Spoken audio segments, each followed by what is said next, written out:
تو ہم اس ملکیت میں کسی دوسرے کو شریک نہیں کریں گے. تو ہمارے ہاں جو اس وقت دو قومی نظریہ پڑھایا جاتا ہے اس کے پیچھے یہ نفسیات ہے.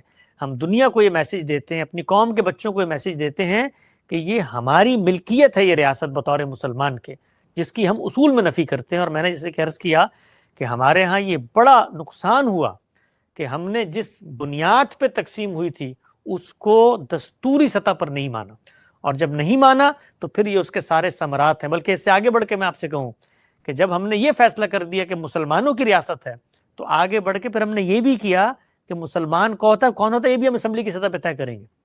پھر ہم نے بڑی پیمانے پہ لوگوں کو دستور کی سطح پہ غیر مسلم قرار دے دیا. یہ دیکھیے یہ وہ فرق پیدا ہوتا ہے کہ جب آپ ریاست کی سطح پہ مذہب کو اپنا دیتے ہیں. میں ایک شخص ہوں, میں ایک نقطہ نظر رکھتا ہوں, میری نظر میں فلاں آدمی غیر مسلم ہوگا, مجھے یہ حق ہے میں رائے رکھوں.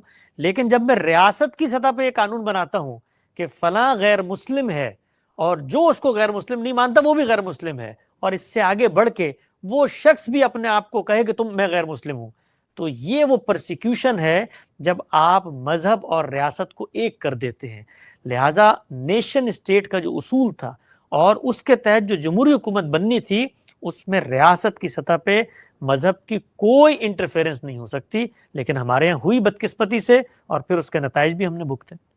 تو آپ کے مطابق, میں تھوڑا کھل کے اس کو تھوڑا بیان کر دوں, آپ کے مطابق جو احمدیز پاکستان میں رہتے ہیں ان کو نان مسلم ڈکلیئر کرنا یہ اسٹیٹ کا کام نہیں تھا. جیسا آپ نے کہا کہ اسٹیٹ کا کوئی ریلیجن نہیں ہونا چاہیے تھا, اسٹیٹ کے لیے تمام شہری برابر ہوتے ہیں. شاید یہی وجہ ہے کہ آپ کو اور گاندھی صاحب کو بہت زیادہ تنقید کا سامنا کرنا پڑتا ہے پاکستان کے اندر سے. آپ کی اس بیانیے کو تقویت دینے والے پاکستان میں کتنے لوگ ہوں گے؟ دیکھیے جہاں تک آپ کا اصولی سوال ہے اس کا تو دو ٹوک جواب ہے. ریاست کو کوئی حق نہیں ہے کہ وہ میرے پرسنل معاملات میں, میرے بلیفز میں, میرے نظریات کے بارے میں یہ فیصلہ دے کہ میں اپنی کیا شناخت قائم کروں. اس کا سرے سے اس کا کوئی تعلق ہی نہیں ہے. ریاست میں قانون کی بنیاد صرف دو چیزوں پر ہوتی ہے, کسی کی حق تلفی ہو رہی ہوگی, کسی کی جان مال آبرو کے خلاف زیادتی ہو رہی ہوگی, اس پر ریاست قانون بنائے گی. اس کے علاوہ اس کی جورسڈکشن ہی نہیں ہے کہ وہ یہ طے کرے کہ میں نے کیا پہننا ہے, میرے کیا نقطہ نظر ہوں گے, میری کیا شناخت ہوگی, یہ فیصلہ میں نے کرنا ہے. تو اس پر تو دو ٹوک جواب ہے کہ بالکل, اور یہ بات عقل بھی کہتی ہے, علم بھی کہتا ہے, اور خود ہم جب اپنی دین کی انٹرپریٹیشن بیان کرتے ہیں تو اس کے مطابق بھی یہ بات واضح